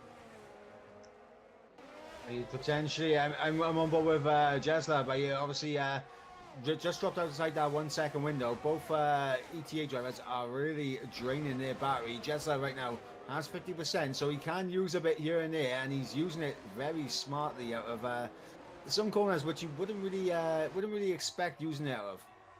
To be honest, if I was Jeslar, I'd be trying to use up as much of that ERS as possible, just to try and keep clutches with the front 2. They know they've got the pace difference over him. He knows he's going to be a slower driver. So they may as well try and just live with the fight. Live with the front 2 ahead. E8 are really pulling away. Damien and Kenny are swapping positions further down the field. IRT there, 14th and 15th position, getting their first mentions of the race. Matt Tulsa, 16th. Sony there, down in 17th position. He's dropping off the back there of his teammate coming through the castle section. Matteo leads the way. Gustav in 2nd. Jeslar there in 3rd. Jeslar's 36% of EOS. Gustav on 24. Matteo on 14. So it is looking good for ET8 right now. But Jeslar, if I was in his shoes right now, I'd be draining that battery, using up a little bit more as he flicks the car there through the left-hand turn number 16, loses a bit of time, and now he's going to be on the back foot all the way down the straight. And I think ETA are going to have to swap the positions here because Gustav is right on the back of Matteo, and it's going to be easy as you like. ETA remain 1-2. They invert the cars. Gustav leads. Matteo in second. Matteo, though, to be fair, is coming back at him. But this is perfect for Jeslar. These guys are just sitting in behind and relaxing, thinking they can get away with it. Jeslar's there in third, thinking, right, I'm back in this fight. Daniel pads the inside line of McKelly, waits a lap, and he gets the move. Here's the switch to the TF10 boys as Dirk moves out the way of Alex Marciano. That could open things up now for Cameron Dowds. Good traction out of turn 2, but not going to be able to get the move done. But you can see the flash of red light again as Matteo and Gustav trading positions. Dirk, once again, below 10% on his battery as Cameron Dowds is all over that rear wing of the TF10 driver. If you're wondering, by the way, why I'm using WR Legacy Division as a big ploy, it's the only commentary I've done around this which is related to a team event. So that's why I'm comparing the two. Nothing against CML, nothing against WR Legacy Division. Just for primary, for the first time users who might be tuning in to us and don't know what the bloody hell is going on out on track. Matteo leads the way from Gustav in second. Jeslar there in third. Alex Marciano there in fourth. That switch, I think, was really good, I've got to say, from Team TF10. But Cameron Dowds on the back, 71% of EOS. You know how Cameron Dowds is in terms of his EOS, and he actually gets let through. Cameron Dowds, Flooney's into fifth. Dirk there in sixth. Not sure if it is setup related again, or if he has still got a little bit of that damage potentially on that car. Cameron Dowds, though in fifth, has got to try and hunt down. And actually, was he lagging down the straight? He was bouncing for me down the straight there. What on earth's Cameron Dowds doing? Oh, he's left the session. Ooh. That's what's happened. Cameron Dowds has left the session. Jammy Dowds better get the Wi-Fi router plugged in right now, because Cameron Dowds there in fifth. Dirk there in sixth, and now Dirk under pressure as a result from Macho to the inside line. In towards turn number 1. Halfway down the straight they go. Macho with the ERS. Now the DRS advantage. Gustav goes for the race to Matteo. Macho goes for Tickle and Dirk. There goes Daddlepad to the inside line as well. The NLR man getting the elbows out. Beautiful move. Inside line. Dirk there forced out wide. Absolute picture perfect from the NLR man. He's Flooney's into 7th. Yeah, and this is big for NLR, obviously, to have Daniel Pad as high up as possible. Obviously, with just the one driver remaining, as Matteo and Gustav trade positions again. Cameron Dowds will rejoin, and fortunately for him, he's only going to lose out on 2 spots here. And his AI nearly went in the wall there. It could have been ended up with damage, potentially, with drivers coming right through. Unfortunately for them, it is not Cameron's night whatsoever. He had a very similar night last night in Legacy Division where he dropped down the field, albeit from instance, and now Cameron Dowds rejoins, hopefully on his game very soon. He has, I think, now rejoined the track, but he gets punted by the Ferrari by McKelly, and McKelly there. Cameron Dowds is going to be one angry young man there out on track right now. He's in 9th. He may as well be the tools and CPI with the anger issues, because he really does need them. And speaking of which, CPI have just picked up a 3-second penalty with McKelly. Oh my word. The anger issues mount up as we got internet issues, and 3-second time penalties now applied to Michele here, and lap 19 of 26. The clouds are definitely looking ominous right now, and honestly, I think we could get a couple of laps of rain at the end of this. We could get a couple of laps. Well, let's hope with the extended cloud cover, it's not going to cloud anybody's judgment out on track. Oh, I had that one coming from an absolute mile away. Daddlepad from a mile away as well. On the back of Macho and towards turn number 1. Flooney's into 5th. Macho there in 6th. Dirk there in 7th. Gustav leading the way. Matteo there in 2nd. The more that ETA swap the positions, the more Jeslar and Alex Marciano are going to save their battery. Quite simply. 3rd and 4th position, they're pulling away now. Daddlepad's down at the head of the train. Daddlepad slows the guys down in WR, in that Racing Legacy Division. They're in 5th position. So we will be looking to try, again here in EML, to try and get on the back. These guys are too easy in terms of the throttle, and they play games, they play a bit of DRS chicken in front. Daddlepad, Macho, Dirk, Xavi, Cameron Dowds and McKelly are all back in this if they play very easy out in front, which I hope they don't. Yeah, I mean, a fortnight ago we saw a CPI masterclass. Right now, I mean, potentially we could be seeing an ET8 masterclass here. Obviously, I think more down to mistakes made Dirk by in the wall. Dirk's in the wall. Castle section, I think. Right to them, plate damage on the car as well. That is going to be Dirt's race, I think, pretty much run now. He's got Alex Marciano there in fourth for Team TF10. That is their only reliant driver. I'm very surprised, actually. He's got no front wing on the car. I'm very surprised that this is not going to be a safety car, or at least a VSC at a very, very minimum. He's got no front wing on that car. Safety car reduced, but because we, I think, have gone over the limit of VSCs that were allowed within one race, he's there now down in, what, 14th position? He would have wanted the VSCs to come out a little bit later in the race from that. Yep, it's coming down now, about to get the move done on Xavi up in the P7. We'll go the Shazoo man as we got Macho getting through on Daddle Pad as well as Bekele. Marciano. Thought it was going to go through. Go on. Yeah, I was going to say Alex Marciano and Jesla, the side-by-side momentarily through turn number 1. Alex Marciano really starting to put the pressure on Jesla, using that battery. Here he comes. And I'm going to look down the inside. Ooh, he's gone deep. Jeslar's in the wall. Jeslar in the wall. He went too deep. That was his own mistake. Alex Marciano was allowed the gap on the inside line. That was Jeslar's own mistake. No contact at all. Jeslar's own mistake. He's in the wall, gone straight on. He's letting everyone through. He's got front wing damage on the car now. Vex Esports, what was a brilliant race from Jeslar, has just gone to pot in the space of 10 or 15 seconds with that mistake. Alex Marciano now in third on the back of the ET8 boys. This really beginning condensed, but looking behind, Mike. Macho, Daddlepad, 2.4 seconds, more EOS than the guys ahead of them as well. If they work together, put their differences aside, they work together, they can easily get back within this race in the next 5 or 6 laps. Yeah, and I think they absolutely need to, especially with the ETA pair and just trading positions back and forth and costing themselves a little bit as well, as Alex Marciano now trying his best to get back within DRS. Window by here, he's just on the deep edge. I think he's just going to miss out, and I believe that was the first drop of rain I just saw. It is now raining here in Baku. Oh, and it's lap 21 out of 26. The VSCs have really played potentially the end of the race here. Daddlepad on the back of Macho, and do you know what? It's going to be wet enough for it to turn. It's going to be raining enough, I think, to turn wet by the end of the race. Lap 22 out of 26. It is now the drivers against the rain. Out on track, the drivers are against each other, but they're against the rain. What is going to impact with the track first? You can already see, actually, a little bit of spray being kicked up down the straight in towards turn number 3, and Matteo flies past Gustav for the race lead. They know what's coming. They know there's going to be potentially changeable conditions. The rain at the minute is falling light, but it is pretty much similar to what I saw, I think, last week in one of the commentaries that I did. It was very similar last week, where it only took about 4 or 5 laps to affect the track. I think it was in PSGL in Canada, if I'm not mistaken. The race that we did there, the race that I did there alongside Jess. Matteo there leading the way. Gustav there in second. Judging by how these guys are heading in terms of average lap times, they're what, 1 minute 40 odd lap times right now? I think the rain's going to win this one. Definitely. Obviously, Jesla is put on a set of intermediates, so we have too early. Jesla as a bit of a... Yeah, too early for right now, but we have a little bit of an indicator of when it is going to switch to the next intermediate tyres.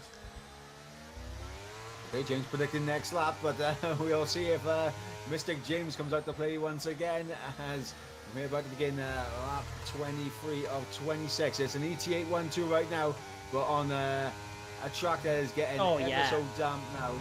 It's going to be nip and tuck all the way to the finish, I think. It's going to be nip and tuck all the way to the line. These guys, ET8, will be hoping, right, we don't want the rain to come. We are not wanting this to come. Alex Marciano, Gustav on the back of the tail, even down in towards turn 1. Still remain as they are. The rain currently winning out on this one. You can see already Matteo really struggling. Macho was into the pit lane. Obviously feels that the inters are going to impact the surface of the track before the race ends. It is going to be literally who gets it right in terms of the call. The rain now affecting out on track. Offline, the spray is picking up offline. So that is the case. We are going to see potentially this lap, maybe even the next lap around, where we get to see full wet conditions out on track. It is literally the drivers, not only against themselves, not only fighting their own mental thoughts right now, but it's also against the weather conditions out on track. This is going to be one of the best thrilling finales you will ever see in EML. Absolutely, and around a circuit like Baku, where concentration needs to be at the highest, there's nothing worse than a damp Baku when you're on the slick tyres. Absolutely. And it's getting heavier. Coming through the castle section, you can probably see the drops of rain now impacting on the middle of the track surface. Coming through the left-hand return number 12, just about beginning to fall. Very, very heavy. It's not heavy rain, it's light rain, but it's doing enough to try and impact the track surface. This could be the case where it's Inter's final lap of the race, and anybody that's came in will be quick for one lap on this race. Matteo there leads the way. Gustav there in second. ET8 are holding above hope that the rain does not fall any heavier and that the track does not get impacted in terms of the surface any quick rather. Alex Marciano right now is probably wanting the front two to make a mistake. He can stay out and take the race win. But there we are. Dirk's made a mistake on the set of soft compound tyres in the castle section. The rain is now beginning to fall. I think they need to come in this lap. They need to come in this lap, preempt it. Matteo still staying there. Gustav stays out. Alex Marciano staying out. Anybody else further down the field going to come in? Is Efior Xavi going to be the one that pulls the trigger? Yes, he does. He's there into the pit lane, left-hand side. I think, personally, judging by how wet it'll get next lap around, that's the right call. Yeah, and I was just looking at the gap between Macho and Gustav, and it is coming down marginally for the corner. So definitely, I think, perfect time to come into the pits now if you're Xavi and Freddy and Damien. Yeah, the rain is going to impact the surface. Look at it, coming out of the pit lane. There is spray already coming out of the pit lane there. And you can already see it is really getting damp out on track. It might be next lap around. I think, though, the mediums, let's face it, I think they're going to be all right. I think they're going to try and make it to the end. They're going to have to be forced to the end. It's now Macho against Matteo. I'm going to cut to the leader gap between Macho and Matteo. You will see that whistle its way down eventually. 23.5 seconds. With 24 out of 26 laps completed. There's no safety cars coming in this in the end of this race now. It's Macho against the rain, against these guys. Look at how heavy it's falling out on track. There's the first spray. DRS is getting disabled this lap. Matteo and Gustav, Alex Marciano, Daddlepad, they're all going to be at the clutches of the guys on the Inters in behind. We saw in Imola, back in TML, back in the day in TML, how quick it was to change from a set of Inters to a set of wets and back to a set of dries again within one race. We are going to see this exactly the case. And look at Macho, 22.8. There's the crossover period. Now, everyone on the set of mediums is going to forfeit time. 22.6 seconds, that can get whittled away in the blink of an eye, Mike. I mean, on the track, it's just getting damper and damper. As you see now, we got that sheen over the track. It is about to kick up a lot of spray on the final 2 laps of this race. Alex Marciano's in. Yeah. He knows. He knows. He's going to have to cover off Macho. And I think that's quite smart, actually, because Team TF10 have put their only man in. Macho's halfway down the straight. He, by the end of the pit lane, is going to come out right where Ferry and Damien, I think, are coming down the straight. In between that gap would be perfect. He's coming out the pit lane now on a set of Inters. And do you know what? Ignore that. He's ahead of Macho coming out the pit lane. That is absolutely spot on from the Team TF10 man. They are now inching into that gap. 20.6 seconds. The mediums, as I say, from my perspective, I think they're going to be all right in terms of the time aspect out on track.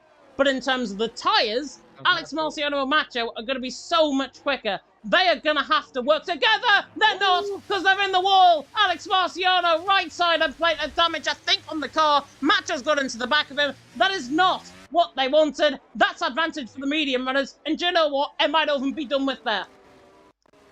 Yeah, absolutely. Now, the only thing that could stop any of these guys on the mediums is a mistake. I mean, Michele does have that 3-second time early, so that could come into play if Macho can gain enough time on the final DRS disabled. Laps. But yeah, and there is the clear indicator.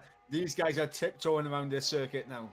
They are, and they're going to have to stay out there. Unfortunately, they're going to have to stay out there. But actually, if Matteo pits in, is he going to be ahead of Macho? We saw what happened there with Alex Marciano and Macho and that undercut. Is he going to... or could ET8 pit in here on the final lap, go for a set of Inters and still end up ahead of Macho? The gap is whistling away, but it still could happen. Potentially, but obviously one of them would have to stay out, wouldn't they? Yeah, they can't double stack. They can't double stack here. No, they're staying out. Lose their one through. And yeah, I think a look at the gap. Smart decision right there. Look at the gap. Macho, 18.1, 18 seconds, 17.8. Gap is coming down. This gap could be whittled away within 1 lap, guys. It really could. Matteo leading the way. Gustav in second. Daddlepad on the back of Cameron Dowes. They're fighting on Dry tyres coming down. Clouds have come across. Dirk's in the wall. Coming to the right-hander. Turn number 14. Mike Grosjean crashed out under the safety car. Cameron Dowd and Daddlepad want that podium position. Cameron Dowd, I think, has to fight for this because he knows Macho's going to be so much quicker than these guys in behind. He's got Laurent to pass and Michele to pass before he gets to them. But they're tiptoeing round turn number 3. Macho is catching Laurent hand over fist. It's not over and done with yet. I think Matteo and Gustav are going to get away with it. Everyone else, Cameron Dowd's locked to Laurent, are in trouble here. I think Macho are going to be able to get through a lot, and it's going to be a case of can Macho get within that 3 second of Michele, because I don't think there's enough track left, and for Macho to really get onto the back and put pressure on Daddlepad and there's one. Dowd, but yep, Macho through ahead of Lauren, and Lauren's going to have to sit in behind. Oh my God, it's so slippery out there. It is literally like watching. I don't know, like what it's watching, but Macho, look at how much time he's gained coming to the castle section. He's not really gonna catch Cameron Dowd and Daddlepad, let's face it, but he is gonna catch Michele before the end of this race. 11.9 seconds. Laurent there is in strife. He loses position to Xavi. Alex Marciano through on Jamie. Very risky move to the inside line there. Coming through turn 14. Now towards turn number 15. These are 4 points, remember. These are on the fresh set of enters. Now coming to the line now. Matteo and Gustav through the final corner. Is ETA going to go for the 1-2 photo coming toward the line? Matteo did this along with Gustav. They're through the final corner. They're going to be safe. Matteo and Gustav. Who's going to take the race win out on track? Matteo from Gustav. And I think Matteo is going to be handed the race win for ETA. Gustav there in second. Cameron Dowd scraping to the end in third. Daddlepad fourth. Michele in fifth. Macho not getting the move done. 3 wide down the straight. Xavi, Laurent, Jamie, and I think Laurent is going to get that one from Xavi. Xavi there in seventh. Laurent at 8th. Jamie and Alex Marciano 9th and 10th. Damien there dropping down into 12th. Thrilling end to the race. Honestly, Baku, I normally say it's an absolute crap track.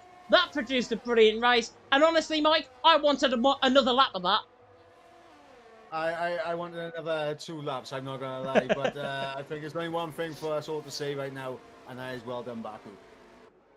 Well done, Baku, indeed. Some words that you never thought would come out of my mouth. Still fighting, by the way, down the field. Jeslar getting ahead of Matt Zolzer for 15th position. Matt Zolzer there in 16th. Good fight between them both toward the end. Matt Zolzer having that 5-second penalty for speeding in the pit lane. CPI 1-2 last week. ETA back with a 1-2. They extend their championship lead. Brilliant race in terms of Matteo, in terms of Gustav's perspective. Gustav, of course, a very late call-up for ETA in that race.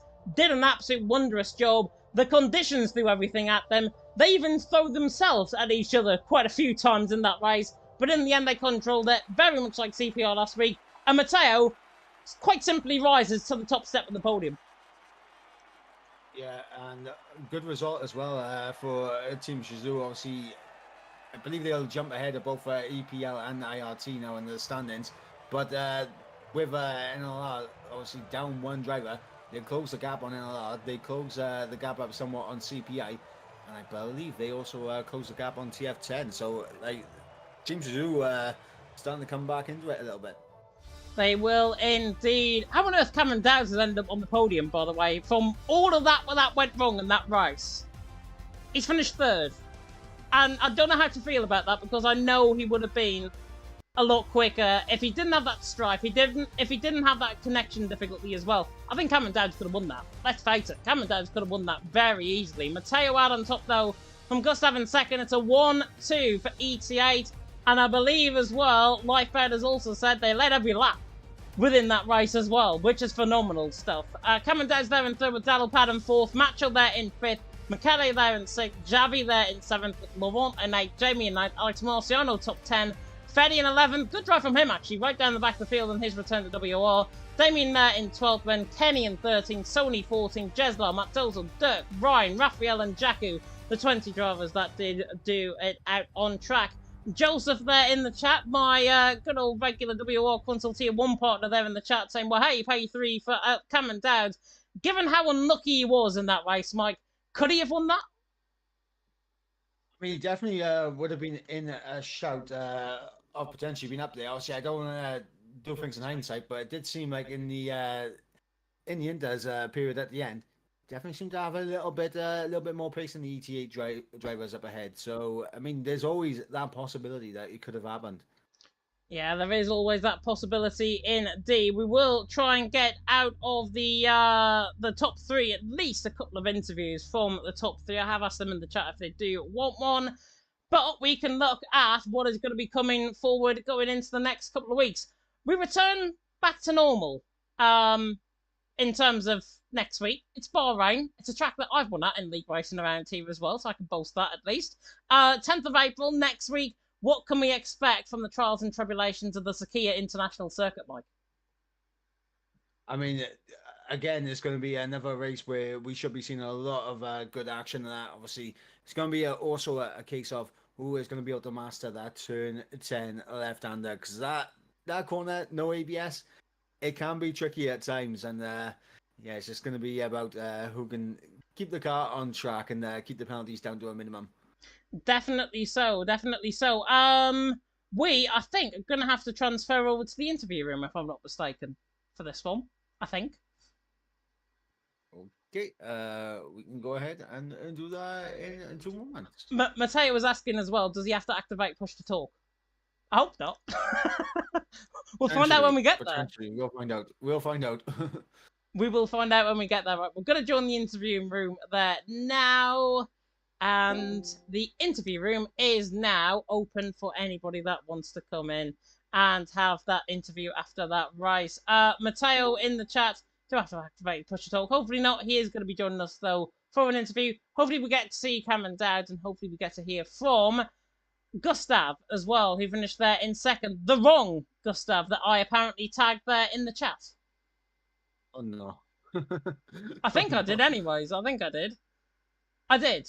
I tagged Vidadal instead of E8 Gustav. So there we are. Oh no, I tagged E8 Gustav instead of Vidadal. So there we are. Oh my word. Terrible. But hopefully, we will try this for the first time. Mateo, can you hear us? I think we gotta push to talk again. He might have to do push to talk again. And if it's defaulted, he's going to have time setting that up. Oh, he's unmuted. Oh, there we are. I think we can hear you. Mateo, are you here? Yeah, I'm here, if you can hear me. Fantastic stuff. God, I'm getting sick of these interviews, to be honest. In the nicest way possible. I'm getting sick of interviewing Mateo, because it's the third time this week I'm now having to interview him, albeit this time in P1. And like last night, of course, P1 out on track. Mateo, fantastic race. Changeable conditions towards the end. Talk us through it, because that was simply sublime from ET8. Yeah, qualifying, if I have to be honest, we didn't really play the great teamwork as we did in the previous races, because my selection to rider wasn't perfect. And yeah, I was just lucky that Cameron didn't put the lap in the end, because I think he deserves pole position. I didn't do my best lap. But in the end, it was a pole position, perfect position to start the race from. I immediately took the chance, gapped the entire group, and I kept extending the gap as much as I could. I think I did the perfect first stint, because I was managing ERS tires and everything in the perfect way, and I was getting on the cars behind, so nothing to say about that. Sadly, a safety car came out on track. We had to do all the work again, this time from a 1-2 position. We tried to gap Jesler, but we couldn't. So yeah, in the end, it worked out pretty well still, because we chose the right strategy. A bit more risky than we would have liked, but it worked out in a good way. So we're really happy with that. It worked out in a really good way. And I was saying, when the rain started to fall, I was saying in commentary, E-Tech do not want this. They do not want this rain to come down any heavier than it was. Luckily, it didn't. You got to the end in 1-2, but another lap, it could have been well and truly different. Yeah, obviously we thought about the strategy on the race distance. We knew that like 3 or 4 laps weren't enough with that rain to pit and make up the gap in just 3 or 4 laps. Indeed, Marciano pitted like on the second to last lap, and from P3 he arrived in P10. So With 26 laps, this was definitely the right strategy. But I think if there were 1 or 2 more laps, we would have pitted. And that would have been a problem because we would have had to double stack, and we did not want it, obviously. Definitely. So I think Macho ended up, what, about 9 seconds off the win in terms of the race and the whole grand scheme of things. Obviously, Cameron Dowd having those issues with his disconnect, having contact as well. Obviously, hopefully we can get the hero word from him. He would have been right in the frame in that race as well. But from an ETA perspective, from a team perspective going forward, unlike WO Legacy Division, unlike you having to try and gain back up front in terms of the field, you're in front going into next week, of course, in Bahrain. So with that being said, final 4 races about to start here in EML. What is ET8's focus right now? Is it for the championship? Yeah, obviously, we aimed for the championship from the start of the season, and I think it was the near perfect season for us in this event because we started really well, 2 out of 2 in the first 2 races, then a bit of a fall off, but we still held on to the lead with a decent margin. And now tonight we came back to the good old good old performances, and we got a fantastic 1-2. I would say total domination because I led every lap. We got fastest lap, pole position, and yeah, that's what we like to do. And this is how we like to win the championships. If we will win the championship.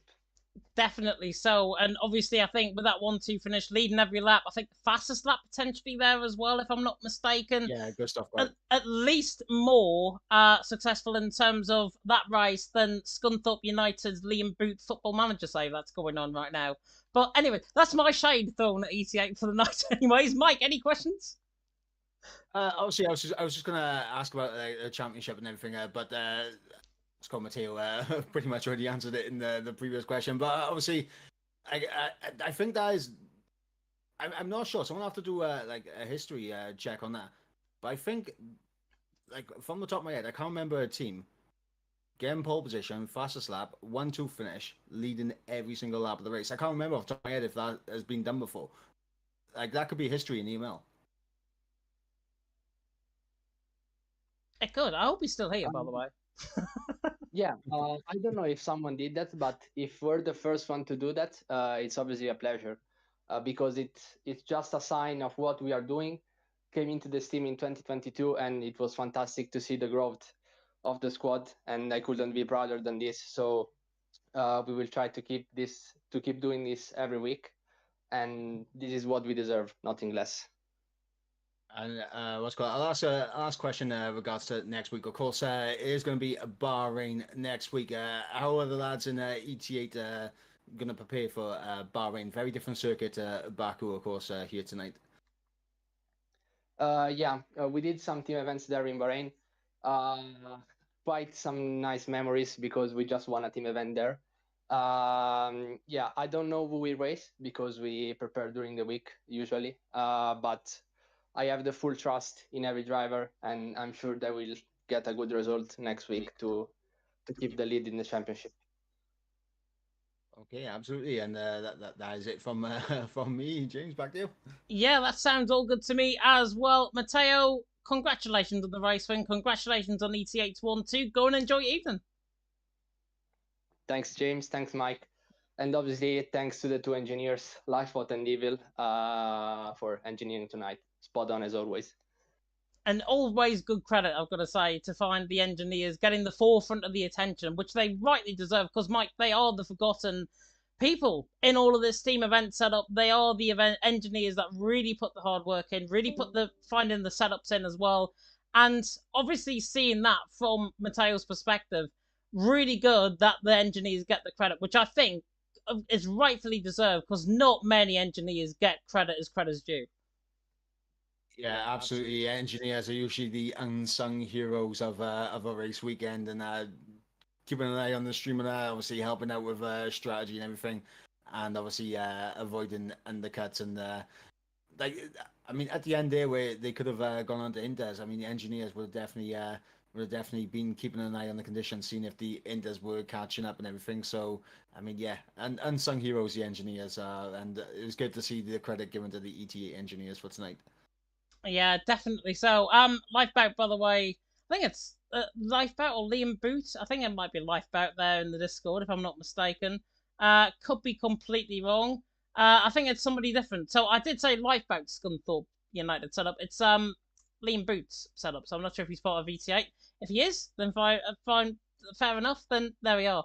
But he has got a Scunthorpe United setup, and put it that way, ET8 were a lot better than what they were in terms of that setup that he's going on. Apparently, he only gets £5 million from his board. So £5 million from Scunthorpe United's chairman, not good enough, I think, from Football Manager. Anyways, we're going completely off cuff. Let's have a look at what is to come going forward in terms of EML going forward into next week. Of course, we've got the PS side in Bahrain at round 7 of the championship on the 10th of April, so make sure you tune in for that. F2 at 7 p.m. UK time and F1 at 8 p.m. UK time as well. We've also got the PC Championship, also going on as well. Bahrain come 3 days earlier on the 7th of April, so you guys can get to see the best of the PC races going on around there. That is at 7 p.m. UK time. I think it's Josh Griffin-Meek and Alex Heron going to be taking you through the action, if I'm not mistaken. And also, Mike, something to plug for you.